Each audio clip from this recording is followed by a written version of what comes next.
आप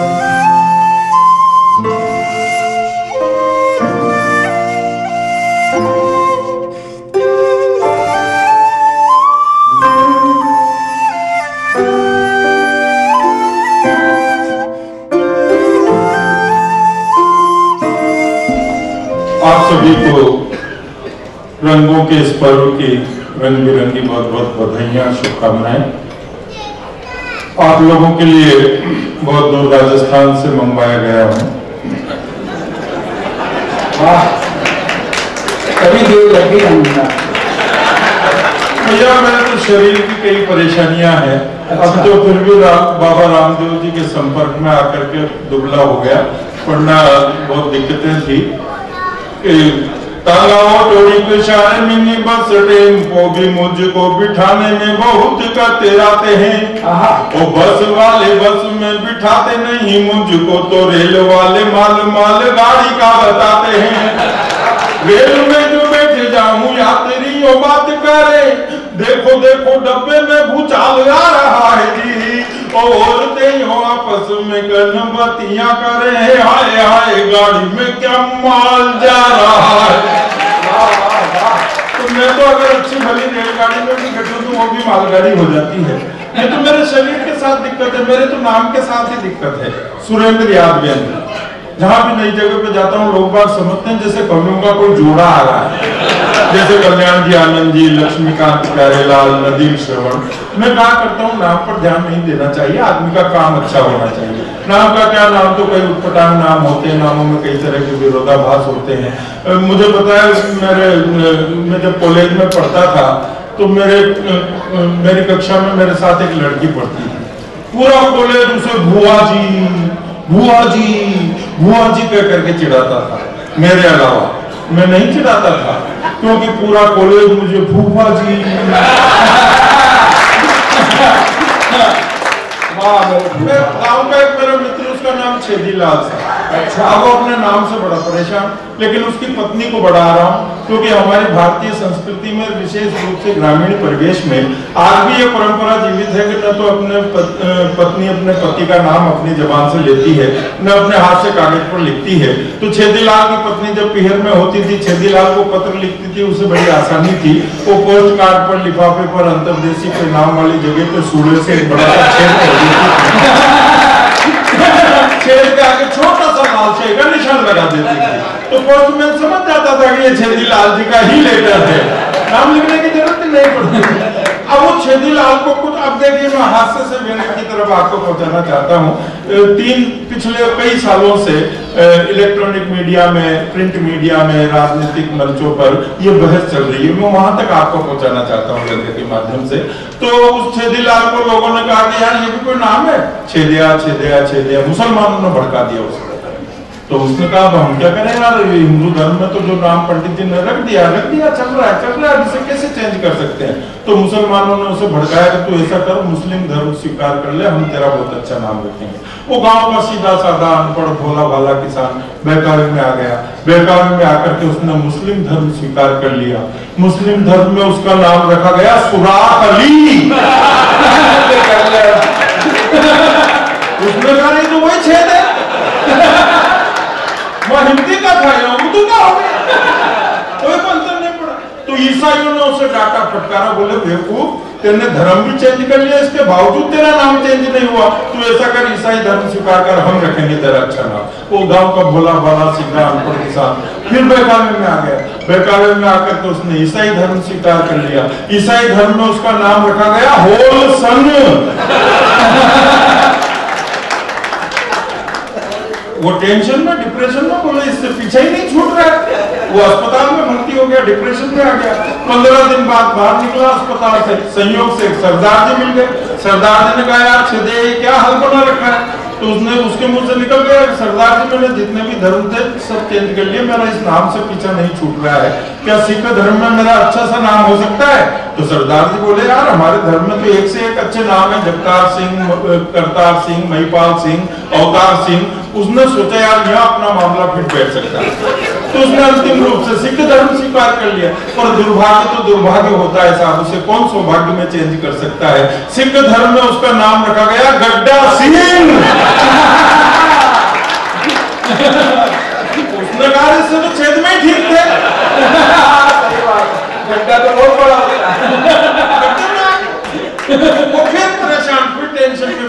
डिप्रेशन में।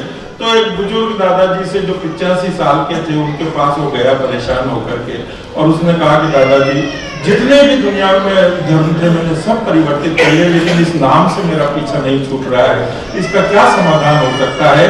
तो उन दादाजी ने कहा कि दुनिया में इसका कोई समाधान नहीं है, एकमात्र उपाय और एकमात्र समाधान ये है कि जिन पंडित जी ने तेरा नाम छेदीलाल रखा था वापिस उन्हीं पंडित जी के पास जा, वो दोबारा से तेरा नामकरण संस्कार करेंगे, इसके अलावा कोई उपाय नहीं है। इसे कहते हैं घर वापसी, जिसकी बहस पूरे देश में चल रही है कि घर वापसी क्या होगी। तो ये सब बातें हैं, कहीं से भी हाथ से निकल आता है। मैं जिस राजस्थान, आप में से कई लोग राजस्थान के हैं, मैं जिस क्षेत्र में रहता हूँ हाड़ौती क्षेत्र बोलते हैं, उसे कोटा 12 3-4 जिलों को मिलाकर, वहाँ आई फ्लू हुआ था पिछले दिनों। आई फ्लू हुआ, जिसको देखो उसके आई फ्लू, जिससे पूछो उसके आई फ्लू। किसी गांव वाले को तो कहना नहीं आता था, तो जल्दीबाजी में कह जाता था कि मेरी आंखों में आई लव यू हो गया। मेरे भी आई फ्लू हुआ, आई फ्लू ठीक हो गया, दूसरी बीमारी हो गई। मैं डॉक्टर के पास गया, संयोग से उस दिन डॉक्टर साहब फुर्सत में अकेले बैठे हुए थे। मैंने कहा चलो आज मुतसल्ली से आके टेस्ट करा लेंगे, वरना लंबी लाइन लगती है। कमरे में कोई नहीं, केवल व्यंग की बारीकी को पकड़ना, कोई नहीं, केवल डॉक्टर साहब और मैं। मैंने कहा डॉक्टर साहब मेरी आंखों में तकलीफ है। डॉक्टर साहब बोले क्या तकलीफ है?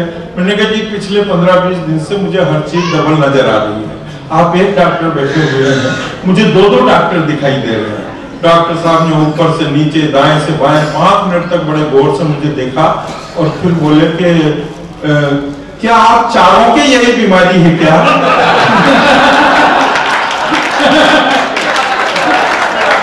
ये रंग की बारीकी आप पकड़ लेंगे तो मेरी कविताएं आपको मजा आएगा। इतने में दूसरे कमरे में से एक कंपाउंडर निकल करके आया, उसने भी मोटा सा चश्मा लगा रखा था, और वो मुझे डांटते हुए बोला ये भीड़ क्यों लगा रखी है, एक-एक करके दिखाओ। मैंने कहा ये डॉक्टर साहब के भी पिताजी। मेरे बाद एक पेशेंट और आ गया, उसने कहा डॉक्टर साहब मेरी दूर की नजर कमजोर है, दूर दृष्टि कमजोर है। जून के महीने की बात, दिन में 12:30 बजे पसीने में तरबतर। डॉक्टर साहब ने उसका हाथ पकड़ा, बिना लिफ्ट के सीढ़ियों से चढ़ा के ऊपर 4 मंजिल पर ले गए। मैं भी जिज्ञासा वक्त पीछे चला गया। मैंने कहा शायद हो सकता है ऊपर लेबोरेटरी खोल रखी हो। दिन में 12 बजे जून के महीने में ऊपर जाकर डॉक्टर साहब ने पेशेंट से पूछा, बोले वो क्या है? उसने कहा डॉक्टर साहब वो तो सूरज है, इससे दूर क्या देखना चाहता है? ये भी नहीं खड़े हुए थे।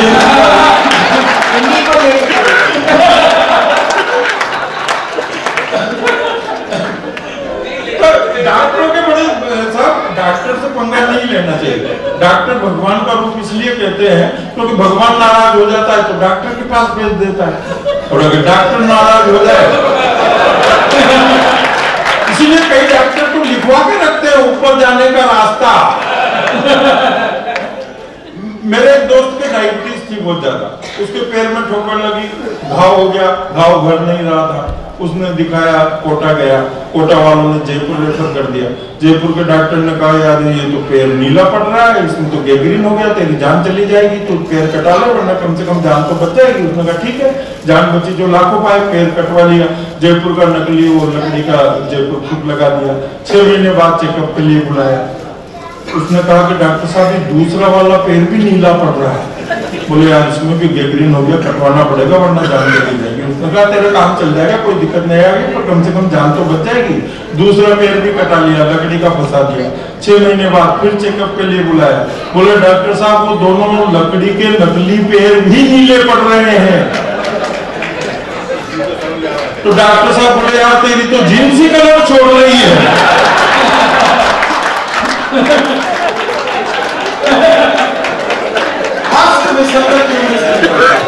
कहीं से भी निकल आता है। लीजिए साहब मैं अपनी बारी पर शुरुआत करता हूँ। मैं अपने आप को बहुत गौरवान्वित और सौभाग्यशाली महसूस करता हूँ कि मेरी 30 साल की काव्य यात्रा में यहाँ राजनीति की भी बात हुई, घर परिवार से भी हाथ से निकाला गया। मैं केवल 4 पंक्तियों में राजनीति और घर परिवार को समेटना चाहता हूँ। मैं गौरवान्वित इसलिए महसूस करता हूँ कि मेरी 30 साल की इस काव्य यात्रा में 4 बार मुझे आदरणीय अटल बिहारी जी वाजपेयी साहब जैसे बड़े व्यक्तित्व के बिल्कुल इस तरह से पास में बैठकर, बगल में बैठकर, साथ में बैठकर काव्य पाठ करने का सौभाग्य, अवसर मुझे प्राप्त हुआ। 2 बार वो विपक्ष के नेता थे तब और 2 बार प्रधानमंत्री बनने के बाद। प्रधानमंत्री बनने के बाद उन्हीं की कॉन्स्टिट्यूंसी में लखनऊ के पांडेगंज में एक बहुत बड़ा कवि सम्मेलन था। अटल जी उसकी अध्यक्षता भी कर रहे थे और कवि के रूप में भी आमंत्रित थे। आप सब जानते हैं अटल जी बहुत बड़े कवि हैं, हम तो उनके पैरों की धूल भी नहीं, बहुत बड़े कवि हैं और वो हम कवियों से हंसी मजाक कर लिया करते हैं। तो आप ये भी जानते हैं अटल जी वो व्यक्तित्व है जो जीवन भर महिला न होने की वजह से परेशान रहे और प्रधानमंत्री बनने के बाद महिलाओं की वजह से परेशान रहे। किन महिलाओं की वजह से परेशान रहे आपको बताने की जरूरत नहीं, लेकिन मैंने अटल जी की उपस्थिति में उनको 4 पंक्तियां समर्पित की। तो वहां से उठ करके यहाँ तक आ गए, मेरे कंधे पे हाथ रख दिया, मस्त होके खुश होके। उससे बड़ा कवि सम्मेलन, उससे बड़ा सम्मान, उससे बड़ा पुरस्कार मेरा कोई हो नहीं सकता। मैं वो 4 पंक्तियां आपको सौंपता हूँ, आपसे जुड़ता हूँ। अच्छी लगे तो पीछे के श्रोता भी थोड़ी सी तालियां बजाएं कि जरा सी लगाम यदि जमकर कसी होती चेन्नई वाली अम्मा हड़काती नहीं आपको। जरा सी लगाम यदि जमकर कसी होती चेन्नई वाली अम्मा हड़काती नहीं आपको। अंगुली उठाते कर आंख जो करेरी होती ममता भी अंगूठा दिखाती नहीं आपको। और 5 में से 1 बम पाक पे जो फोड़ देते, 5 में से 1 बम पाक पे जो फोड़ देते, जनता कभी ये भूल पाती नहीं आपको। और घर में लुगाई यदि पहले से होती एक एरी गेरी औरतें सताती नहीं आपको।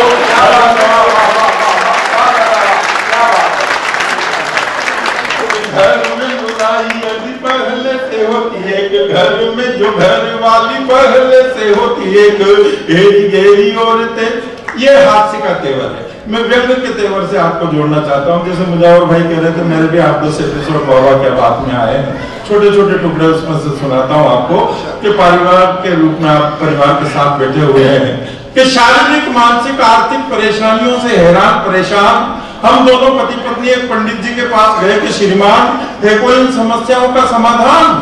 पंडित जी बोले नादान, सूर्य अस्त है, मंगल अमंगलकारी है, बुध की महादशा में गुरु का अंतर है, शुक्र नीच का है, शनि का ढैया है, इसलिए रुक रहा गृहस्थी की गाड़ी का पहिया है, राहु और केतु की वक्र दृष्टि है, इसलिए इन सारी समस्याओं की सृष्टि है।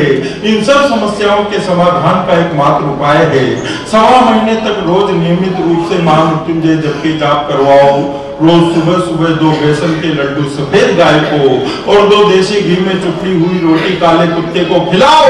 चौथे 5वें दिन झड़लाती हुई, दांत पिटपिटाती हुई, बड़बड़ाती हुई मेरी धर्म पत्नी मेरे पास आई और बोली कि पूरे मोहल्ले के 4 चक्कर लगाए आई, न तो कुत्ता मिला और न गाय। घर गृहस्थी की कुछ तो जिम्मेदारियां आप भी संभालो, लड्डू मैंने खा लिए।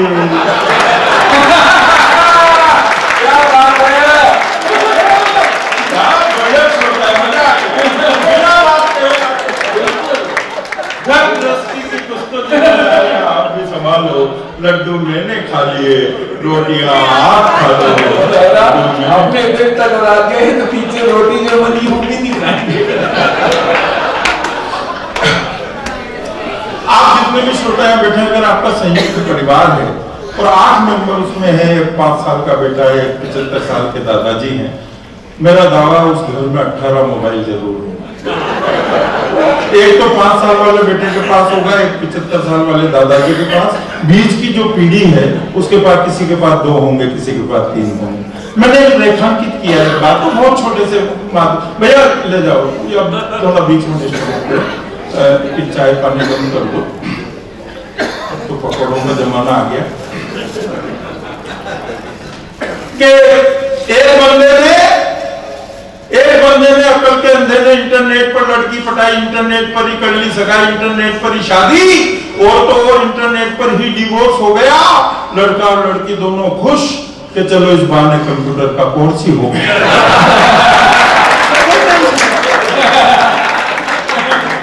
कोई टेंशन नहीं।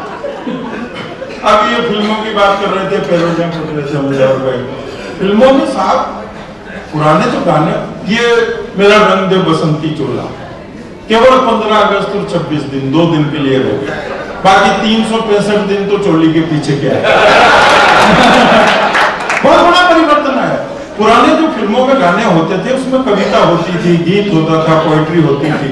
गाने इस तरह के होते थे कि धीरे धीरे बोल कोई सुनना ले। अब इन 7 सालों में जो अंतर आया, वो जो गाने थे कि धीरे धीरे बोल कोई सुनना ले, वो इस तरह के हो गए कि ये खबर छपवा दो अखबार में, पोस्टर चिपका दो बाजार में। अरे तू प्यार कर रहा है कि इलेक्शन लड़ रहा है?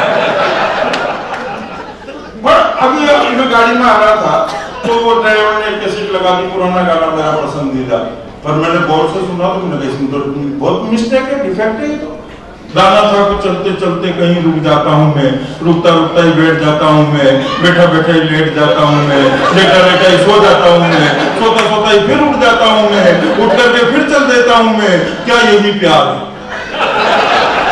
क्या यही प्यार है? वो लड़की भी कह रही हाँ यही प्यार है। अरे मैंने कहा काय को बेवकूफ बना रही है, किसी अच्छे से डॉक्टर को दिखा, ये प्यार नहीं है, मिर्गी का दौरा है।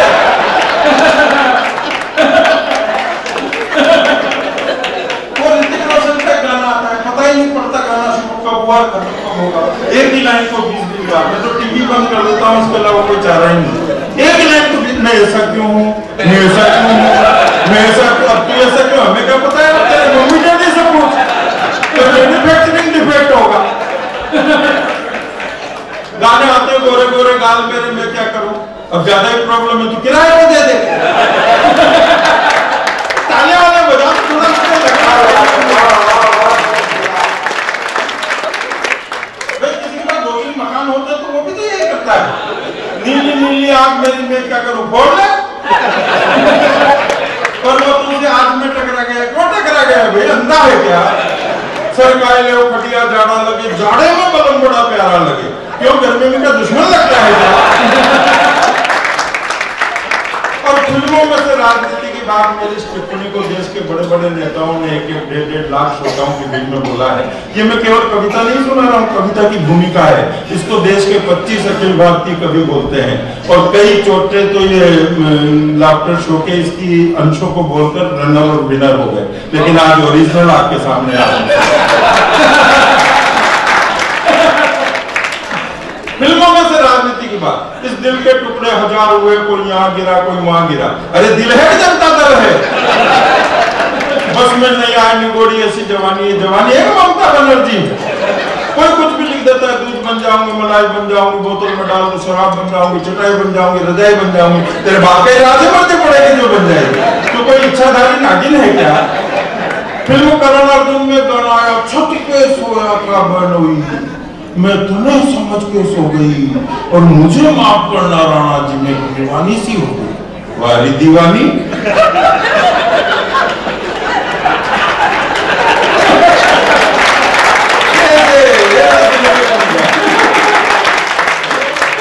मैं तो छत पे कोई बहनों सीधा साधा सा होगा, और अगर छत पर बाबा राम रहीम होते तो,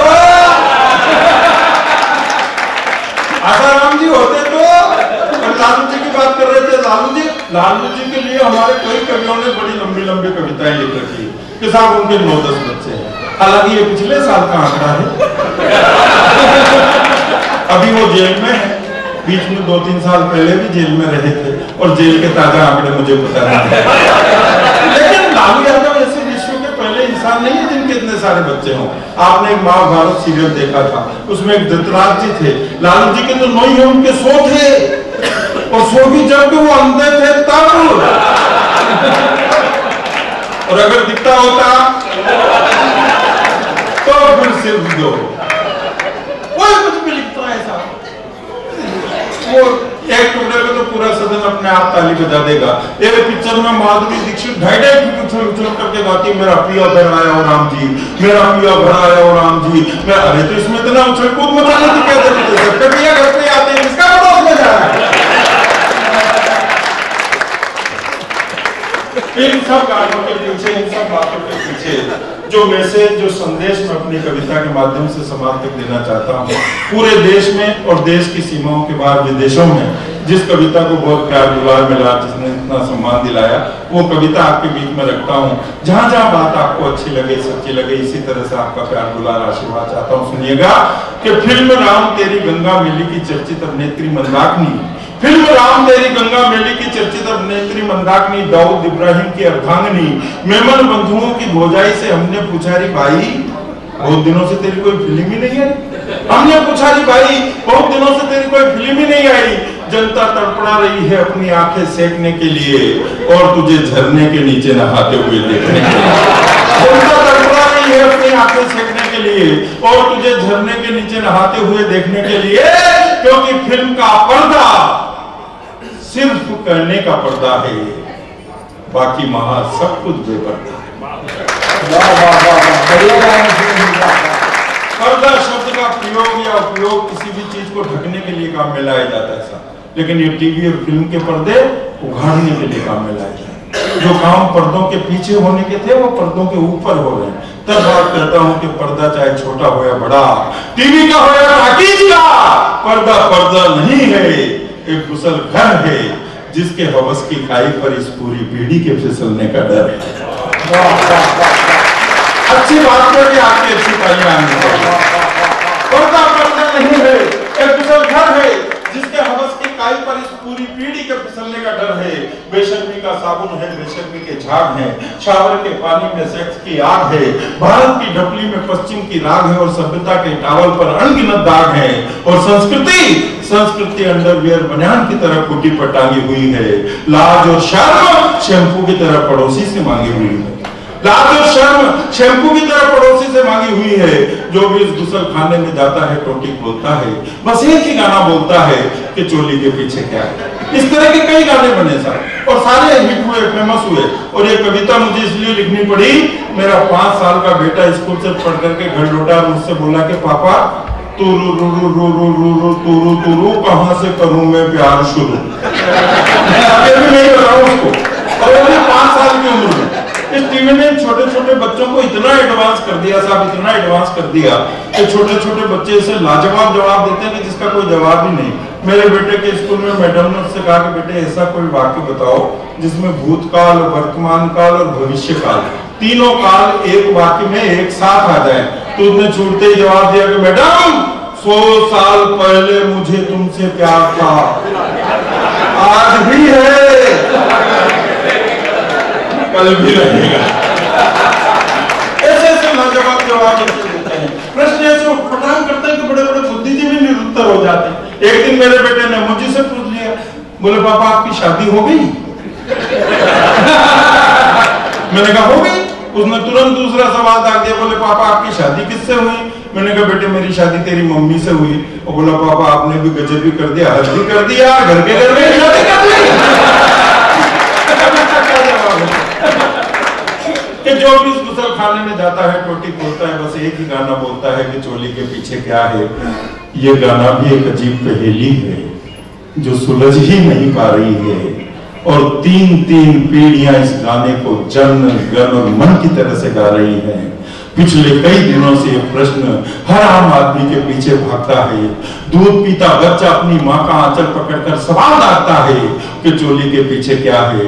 अब उसे कैसे बताएं, कैसे समझाएं? जो बात में कहना चाहता हूँ साहब, क्या करना चाहता हूँ, कैसे करना चाहता हूँ, कहाँ करना चाहता हूँ, मातृशक्ति और मेरी बहनें यहाँ बैठी हैं जिनके लिए मैंने पंक्तियां लिखी हैं, आपका विशेष रूप से आशीर्वाद चाहता हूँ। और ये अब बिल्कुल डिस्टर्बेंस बंद कर दीजिए, पानी वानी जो भी है सारा बिल्कुल बंद कर दीजिए थोड़ी सी देर के लिए। कि दूध पीता बच्चा अपनी माँ का आंचल पकड़कर सवाल दागता है कि चोली के पीछे क्या है। अब उसे कैसे बताए, कैसे समझाए कि चोली के पीछे न दिल है, न जलवा है और न जन्नत।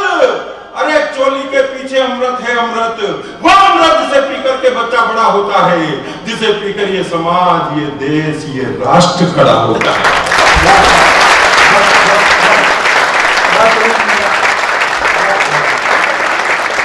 चोली के पीछे न दिल है, न जलवा है, न जन्नत, चोली के पीछे अमृत है, अमृत। वह तालियां थोड़ी सी कम था, थोड़ा सा और जरूरत होना कि अमृत है, अमृत जिसे पीकर के बच्चा बड़ा होता है, जिसे पीकर ये समाज, ये देश, ये राष्ट्र खड़ा होता है, जिसे पीकर दशरथ नंदन राम रावण का संहार करते हैं। गोकुल के ग्वाले, दाऊद जी के भैया, कृष्ण कन्हैया जिसके हर स्वरूप से प्यार करते हैं, जिसके लिए धनुर्धर अर्जुन अपना गांडीव टंकारते हैं, जिस अश्लीलता के लिए कृष्ण पूतना को मारते हैं, जिसकी आग के लिए महाराणा प्रताप घास की रोटी खाते हैं। मैं राजस्थान से आया हूँ, महाराणा प्रताप की कर्मभूमि से और शिवाजी की कर्मभूमि तक आया हूँ। दोनों पंक्तियों का एक पंक्ति में ध्यान रखना कि जिसे पीकर महाराणा प्रताप घास की रोटी खाते हैं, जिसे पीकर शिवाजी औरंगजेब से टकराते हैं, जिसकी प्रेरणा से अंधा पृथ्वीराज मोहम्मद गोरी को मारता है, जिसका वास्ता देकर सीमा का सिपाही दुश्मन को ललकारता है, जिसके खातिर चंद्रशेखर आजाद अपनी जवानी भूल जाते हैं, और जिसे पीकर भगत सिंह फांसी के फंदे पर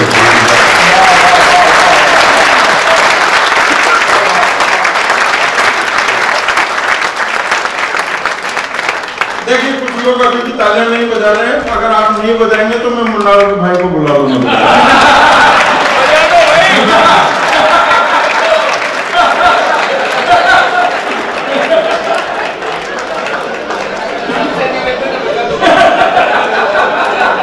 जिसे पीकर चंद्रशेखर आजाद अपनी जवानी भूल जाते हैं, जिसे पीकर भगत सिंह फांसी के फंदे पर झूल जाते हैं, यह गान का नहीं, यह गान का नहीं, गुणगान का विषय है, आन बान मान सम्मान का विषय है, माँ के ममत और स्वाभिमान का विषय है। सुभाष देव और सावन कुमार, अरे आखिर तुमने भी किस अमृत को पिया होगा रे यार,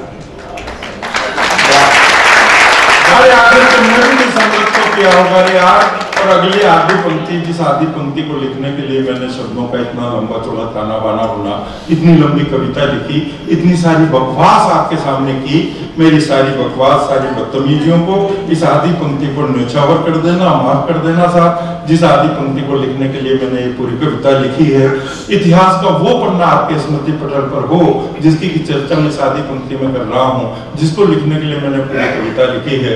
पुनः पूरे सदन का झोली भर भर के प्यार दुलार आशीर्वाद राजस्थान में देना चाहता हूँ। चलिए, गान का विषय है, गान का विषय है, आन बान मान सम्मान का विषय है, माँ के ममत और स्वाभिमान का विषय है। सुभाष देव और सावन कुमार, अरे आखिर तुमने भी तो इस अमृत को पिया होगा रे यार। अगर तुमने वास्तव में अपनी माँ का दूध पिया है तो अपनी माँ की छाती पर अपने जवान नाखून अंकित मत करो, और भगवान के लिए पन्ना भाई की कहानी को कलंकित मत करो। भगवान के लिए, भगवान के लिए,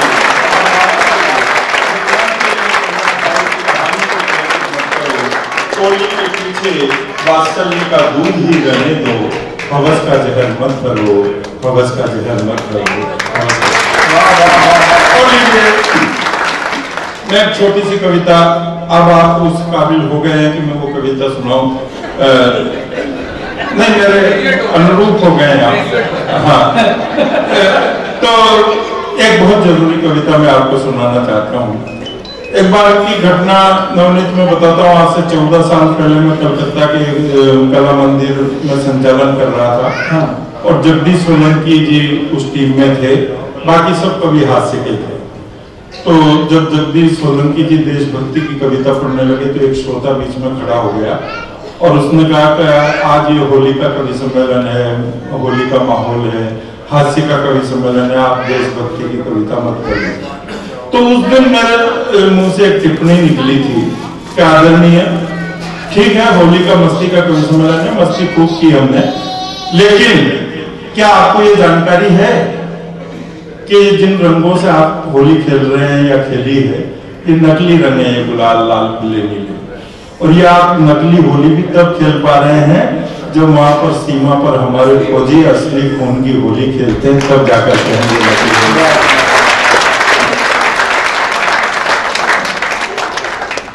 आजकल जो वातावरण चल रहा है, ये पाकिस्तान रोज धमकियां दे रहा है, परमाणु बम फेंक देंगे, 125 करोड़ का हिंदुस्तान में 2 करोड़ का देश हमें धमकियां दे रहा है। 3 बार मार खाने के बाद पता नहीं किस मुंह से धमकियां दे रहा है। मैं एक जिम्मेदार लोगों के बीच में एक बहुत जिम्मेदार टिप्पणी जिम्मेदारी से करना चाहता हूँ कि साहब पीछे जो बातें हो रही, थोड़ा सा हमारे हिंदुस्तान का केवल एक डिपार्टमेंट, केवल एक विभाग, रेलवे विभाग, जिसकी रेलवे लाइनों का जाल पूरे देश में इतने बड़े भूभाग में क्षेत्रफल में बिखरा पड़ा है, और इन रेल की पटरियों के अगल बगल जो फालतू का कबाड़े का लोहा पड़ा हुआ है, अगर पूरे हिंदुस्तान का वो फालतू का कबाड़े का लोहा एक जगह इकट्ठा कर लिया जाए, पहली बात तो इतनी बड़ी जगह मिलना ही मुश्किल है, इकट्ठा करना ही मुश्किल है, लेकिन कर लिया जाए और उसको कबाड़े के भाव में भी बेचा जाए ना, तो 3 बार पाकिस्तान को मोड़ लेकर के छोड़ सकता है हिंदुस्तान। वो हमें धमकियां देता है, पता नहीं किस तरह से धमकियां देता है। जितना साल भर का उसका रक्षा का बजट नहीं होता ना, उतना तो हमारा मधु जी साल भर में लिपस्टिक लगा के फोटे फेंक देती। वो लड़ना चाहता है हमसे। अभी हमारे कुंभ लगा था यहाँ पर उज्जैन में 2 साल पहले, राजस्थान के पड़ोस में। अगर उनके प्रधानमंत्री को, विदेश मंत्री को और ये जो प्रवक्ता आते हैं जाते इनको उज्जैन कुंभ दिखने बुला लेते ना, तो वही स्टाम्प पे एग्रीमेंट कर जाते कि हम नहीं लड़ सकते हिंदुस्तान से, क्योंकि पाकिस्तान की फौज में जितने टोटल फौजी नहीं है उससे ज्यादा तो हिंदुस्तान में नागा बाबा बिना हथियार ही निपटा देंगे पाकिस्तान। वो लड़ना चाहता है हमसे। कविताएं कल्पनाओं में लिखी जाती है साहब, लेकिन मैं केवल, मेरा बहुत वायरल हुआ है छंद, इस बहुत वीडियो बने इस पे, केवल 4 पंक्तियां, लेकिन एक भी पंक्ति कल्पना की नहीं है। आपको लगे कि हकीकत है एक पंक्ति, तो आपकी प्रतिक्रिया मुझे मिलनी चाहिए। सुनिए कि दोनों वक्त जितना खाता है पूरा पाकिस्तान, उतना तो हम यहाँ झूठा छोड़ देते हैं। वाह, हकीकत है, 125 करोड़ का हिंदुस्तान है कि दोनों वक्त जितना खाता है पूरा पाकिस्तान, उतना तो हम यहाँ झूठा छोड़ देते हैं। और जितने के टैंक तमंचे तेरे पास सारे, उतने के बच्चे ये खिलौने तोड़ देते हैं। जितने के टैंक तमंचे तेरे पास सारे, उतने के बच्चे ये खिलौने तोड़ देते हैं। रक्षा का बजट साल भर का है जितना भी, थोड़ा सा और ऊर्जा लाना अपने हाथों में, कि रक्षा का बजट साल भर का है जितना भी, दिवाली पे उतने फटाके फोड़ देते हैं।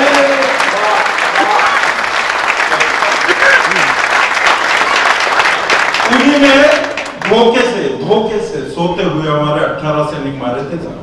प्रधानमंत्री जी ने आदेश दिया कि जाओ सर्जिकल स्ट्राइक करो और दुगने मार के आओ। 12 फौजियों की एक टुकड़ी गई, बिना किसी नुकसान के 38 मार करके वापस आई, बिना किसी नुकसान। तो फौज के जो ऑफिसर होते हैं, जनरल, मेजर, कर्नल, उन्होंने उस कमांडर को डांटा, बोले तुमने प्रधानमंत्री जी का प्रोटोकॉल तोड़ दिया। उन्होंने कहा था दुगने मारना, 18 दूनी 36 होते हैं, तुमने 38 क्यों मारे? तो उन फौजियों की तरफ से, पूरे हिंदुस्तान की तरफ से एक पंक्ति में मैंने जो जवाब दिया, जवाब अगर अच्छा लगे, एक भी हाथ खाली नहीं है, सुनिए कि दोनों वक्त जितना खाता है पूरा पाकिस्तान, उतना तो हम यहाँ झूठा छोड़ देते हैं। और जितने के टैंक वो तमंचे तेरे पास सारे, उतने के बच्चे ये खिलौने तोड़ देते हैं। रक्षा का बजट साल भर का है जितना भी, दिवाली पे उतने फटाके फोड़ देते हैं। वो 18 के बदले में 38 मारते हैं, पूरा साहूकारी वाला ब्याज जोड़ दो।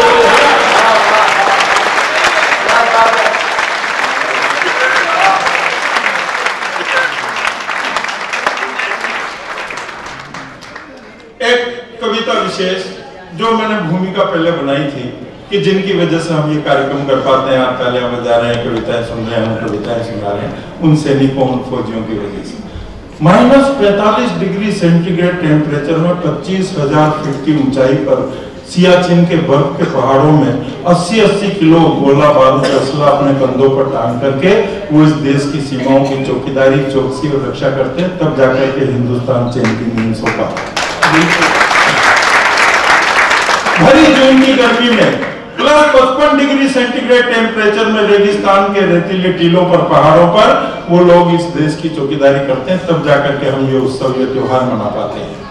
उसमें कई शहीद हो गए देश की सीमाओं की रक्षा करते हुए, उनकी सूची भी बनाना संभव नहीं है, इतने लोग, और कई अभी भी कर रहे हैं। मैंने एक बहुत छोटी सी कविता लिखी इन दिनों पर, देश से बहुत प्यार मिल रहा है उस कविता को, मैं आपको सुनाना चाहता हूं, क्योंकि अब उनका सबका नाम लेना तो संभव नहीं है साहब। तो मैंने एक रास्ता निकाला, एक प्रतीक चुना, और प्रतीक के माध्यम से, उस एक आदमी की कविता नहीं है, उसका प्रतीक मान करके जितने भी शहीद हुए, जो अभी भी वहां पर सेना पे चौकीदारी कर रहे हैं, डटे हुए हैं, रक्षा कर रहे हैं, उन सब सैनिकों के नाम एक छोटी सी कविता। प्रतीक मैंने ऐसा चुना, शायद ही इस सभागार में कोई ऐसा श्रोता हो जिसने उसके बारे में टीवी के माध्यम से या अखबार के माध्यम से नहीं सुना हो या जानकारी नहीं हो। उस वीर का, महावीर का, बलवीर का, शूरवीर का नाम होता है हनुमत थप्पा। क्या बात है, वाह वाह वाह वाह वाह। अगर किसी कोई नहीं जानता उसके बारे में, केवल वो हाथ खड़ा करे, केवल वो हाथ, एक भी हाथ खड़ा नहीं हो, आप सब जानते हैं। बस वो प्रतीक के माध्यम से मैं बात करता हूँ। एक बार मुझे आज्ञा दीजिए, इजाजत दीजिए। बहुत बढ़िया, बहुत श्रेष्ठ। कि उस दिन भारत की माटी का जर्रा जर्रा रोया था, उस दिन भारत की माटी का जर्रा जर्रा रोया था, जिस दिन भारत माता ने हनुमंतप्पा को खोया था। वो दुर्गम हिम शिखरों का सीना चीर निकल आया, सांस आखिरी तक भी जिसने वंदे मातरम ही गाया। 6-6 दिन तक, 6-6 दिन तक, 6-6 दिन तक आसपास भी फटका जिसके काल नहीं। दुनिया भर में देखी अब तक ऐसी कोई मिसाल नहीं। माफ करिए साहब, हनुमंतप्पा के लिए ये तालियां कम हो।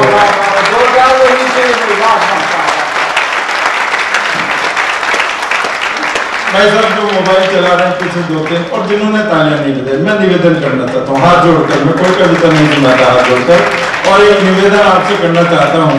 मेरे कहने से एक घर पर जाकर कल छोटा सा प्रयोग करना, इतना बड़ा बर्फ का टुकड़ा लेना, हथेली के नीचे रखना, इतना बड़ा बर्फ का टुकड़ा और लेना, उसको हथेली के ऊपर रखना, 6 दिन तक नहीं साहब, 6 घंटे भी नहीं, घड़ी में टाइम देखकर केवल 6 मिनट, केवल 6 मिनट। मेरा दावा है आपकी भूख आप जाएगी, बर्दाश्त नहीं कर पाओगे, हथेली बाहर निकाल दोगे। आप जरा कल्पना करके तो देखिए, उसने 6 दिन तक 30 फीट बर्फ के पहाड़ के नीचे जिंदगी और मौत से कैसे जंग लड़ी होगी और जीती होगी। आपकी तालियां भी नहीं होती उसके लिए।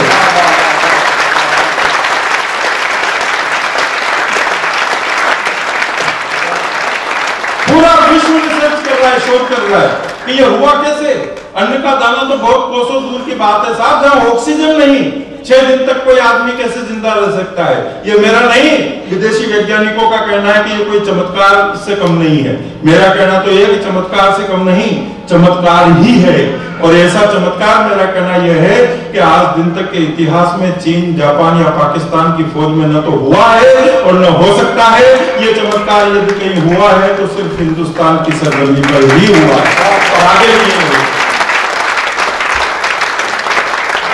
6 दिन तक आसपास भी फटका जिसके काल नहीं, दुनिया भर में देखी अब तक ऐसी कोई मिसाल नहीं। बर्फीली फौलादी चट्टानों से जिसका तन नहीं गला, क्रूर काल का काल चक्र भी जिसके आगे नहीं चला। जिसने अमर तिरंगा प्यारा सियाचिन पर लहराया, मात मौत को देकर के भी जो जिंदा वापस आया, मात मौत को देकर के भी जो जिंदा वापस आया। जिसने अपने भुजदंडों से, जिसने अपने भुजदंडों से निर्मम काल पछाड़ा था, अखिल विश्व में शूर वीरता के झंडे को गाड़ा था। बर्फीली चट्टाने जिसकी हिम्मत तोड़ नहीं पाई, बर्फीली चट्टाने जिसकी हिम्मत तोड़ नहीं पाई। साक्षात खुद यम ने आकर जयमाला थी पहनाई, साक्षात खुद यम ने आकर जयमाला थी पहनाई। जिसके साहस के आगे यमराज हुए नतमस्तक हैं, जिसके कारण आज देश का सबसे ऊंचा मस्तक है। बर्फीली चट्टानों के नीचे दबकर भी आस नहीं तोड़ी और 6-6 दिन तक लड़ा मौत से अंतिम सांस नहीं।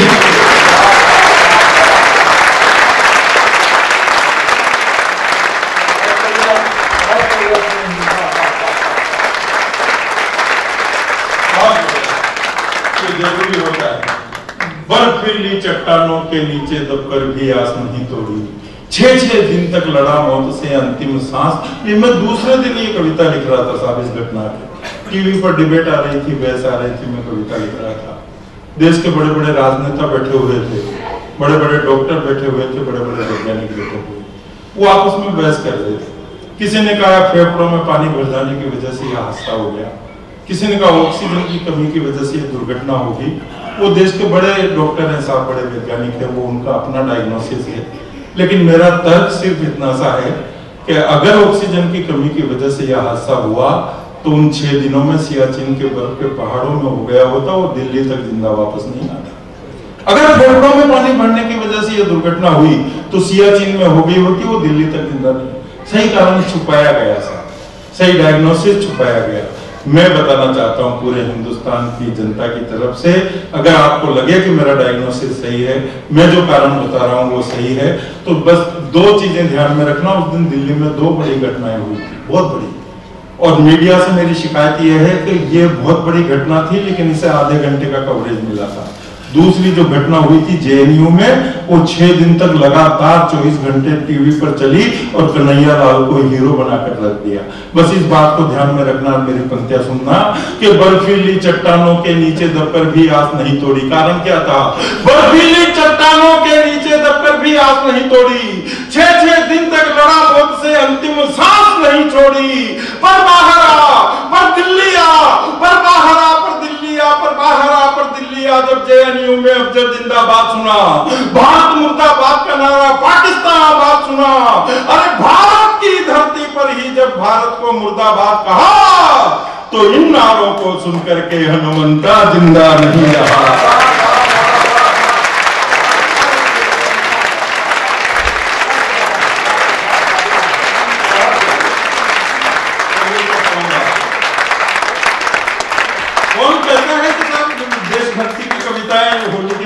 नहीं सुनी जाती, आपने साबित कर दिया, मैं सैल्यूट करता हूं आपको। भारत की धरती पर ही जब भारत को मुर्दाबाद कहा, तो इन नारों को सुनकर के हनुमंता, आप सोच रहे होंगे मैं उसका नाम भूल गया, मेरी जबान फिसल गई, क्योंकि ऊपर मैंने 2-3 जगह हनुमत थप्पा कहा है, यहाँ हनुमत्ता कहा है। मैं उसका नाम नहीं भूला सकता, मेरी जबान नहीं फिसली, मैंने जानबूझकर किसी तर्क के साथ यहाँ हनुमत्ता कहा है। और इस तर्क के साथ कहा है कि जब हमारे पवन पुत्र बजरंगबली हनुमान जी माता सीता का पता लगाने के लिए पवन मार्ग से लंका गए, तो उनका नाम पवन पुत्र हो गया। लक्ष्मण जी के शक्ति लगी उनके प्राण बचाने के लिए, सरजीवन बूटी लेने गए, बूटी नहीं मिली, पूरा पहाड़ हथेली को उठा लाए, तो उनका नाम हनुमत्ता हो गया। ये हनुमत थप्पा भी इस कलयुग के हनुमत्ता से कम नहीं है साहब। उसने भी 6 दिन तक 30 फीट वर्ष का पहाड़ अपनी छाती पर झेला है और जिंदगी मौत कर दिया। पर बाहर आ, जब जेएनयू में अफजल जिंदाबाद सुना, भारत मुर्दाबाद का नारा, पाकिस्तान आबाद सुना, भारत की धरती पर ही जब भारत को मुर्दाबाद कहा, तो इन नारों को सुनकर के हनुमंता जिंदा नहीं रहा।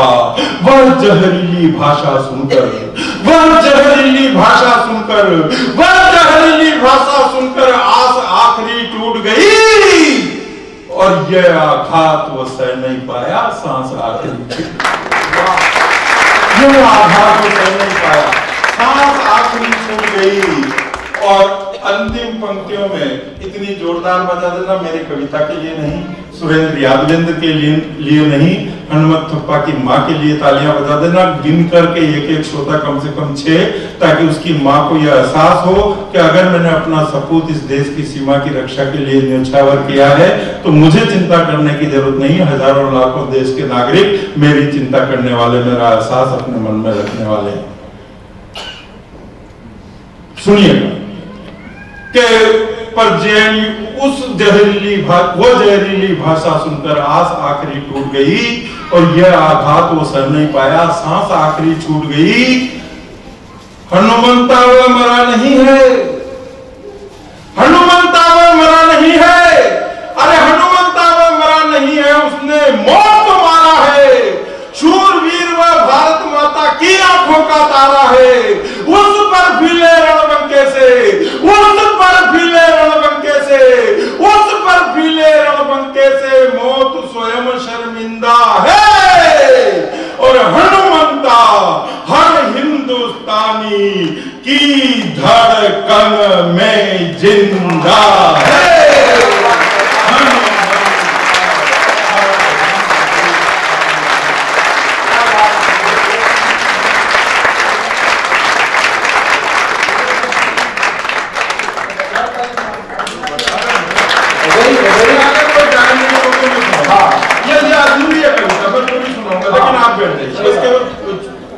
बैठ जाएगा, मैं सुना देता हूँ। हाँ, कोई मेनू में चेंज नहीं होगा, वही चीजें मिलेंगी।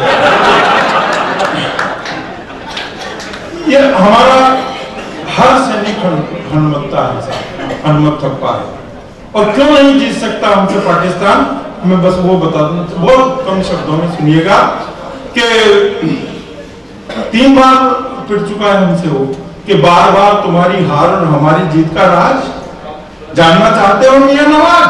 तो सुनो, बहुत छोटा सा तर्क है। मेरा तर्क सुनना, फर्क सुनना, अच्छा लगे, सच्चा लगे, मेरे तर्क पर आपकी तालियों की मोहर लगा करके पाकिस्तान तक भिजवाना है कि बहुत छोटा सा तर्क है कि तुम्हारी और हमारी फौज में जमीन आसमान का फर्क है। तुम्हारी और हमारी फौज में जमीन आसमान का फर्क है। फर्क यह है साहब कि तुम्हारी सरहद पर सिर्फ किराए के हथियार लड़ते हैं, हमारी सीमा पर संस्कृति लड़ती है, संस्कार लड़ता है। हमारी सीमा पर संस्कृति लड़ती है, संस्कार लड़ता है। क्या क्या लड़ता है, कैसे कैसे लड़ता है, सुनिएगा। हमारी सीमा पर संस्कृति लड़ती है, संस्कार लड़ते हैं, गुरुओं का चरण बंधन लड़ता है, कच्चे धागे का बंधन लड़ता है, जाबाज जवानों का जोश, जज्बात और जिहाद लड़ता है, माँ की दुआ लड़ती है, पिता का आशीर्वाद लड़ता है, गले का मंगलसूत्र, माँ का सिंदूर, कान के कुंडल, पांव के पाजे, हाथ के कंगन और भुजाओं के भुजबंद लड़ते हैं। तुलसी की चौपाई, गालिब की गजल, मीरा के भजन और चंदर बरदाई के छंद लड़ते। 4 बांस 24 गज अंगुल अष्ट प्रमाण और ताही पर सुल्तान है मच्चू के चौहान। वहां पर तीर या तलवार नहीं लड़ाता था, वहां पर एक कविता लड़ी थी। अगर उस जगह पर कविता नहीं होती तो पृथ्वीराज चौहान के द्वारा मोहम्मद गोरी से वो जंग कभी जीती नहीं जा सकती थी। तब बात कहता हूं कि गले का मंगलसूत्र, मां का सिंदूर, कान के कुंडल, पांव के पाजे, हाथ के कंगन और भुजाओं के भुजबंद लड़ते हैं। तुलसी की चौपाई, गालिब की गजल, मीरा के भजन और चंदर बरदाई के छंद लड़ते हैं। पूरा का पूरा परिवेश लड़ता है, गीता का उपदेश लड़ता है, सारे देश का फर्ज लड़ता है, अरे माँ के दूध का कर्ज लड़ता है, सारे देश का फर्ज लड़ता है और माँ के दूध का कर्ज लड़ता है। भाई साहब प्लीज, जो जहां है बस 2 मिनट के लिए वहां कमा रहे। जवान बेटे की शहादत पर गर्व से बाप का सीना फूल जाना, बूढ़े कमजोर कपकपाते हाथों में बंदूक का उठाना, माँ की शिक्षा के दूध और पांव कभी मत ल जाना, बड़े भैया का आदेश के छोटे गोली पीठ पर मत खाना, नन्ही सी तुतलाती जुबान के पापा दुश्मन के छक्के छुड़ाना, दुआओं में लपेट कर लाखों बहनों का सीमा पर राखियों का भिजवाना, मेरा रंग दे बसंती चोला वाला गाना, सुहाग की गीली मेहंदी का तिलक प्रियतम के भार पर लगाना, अंतिम समय तक साथ देने का वचन निभाना और अपने जिगर के टुकड़े, कलेजे के कतरे, इकलौते बेटे का दाखिला भी फौजी स्कूल में ही करवाना।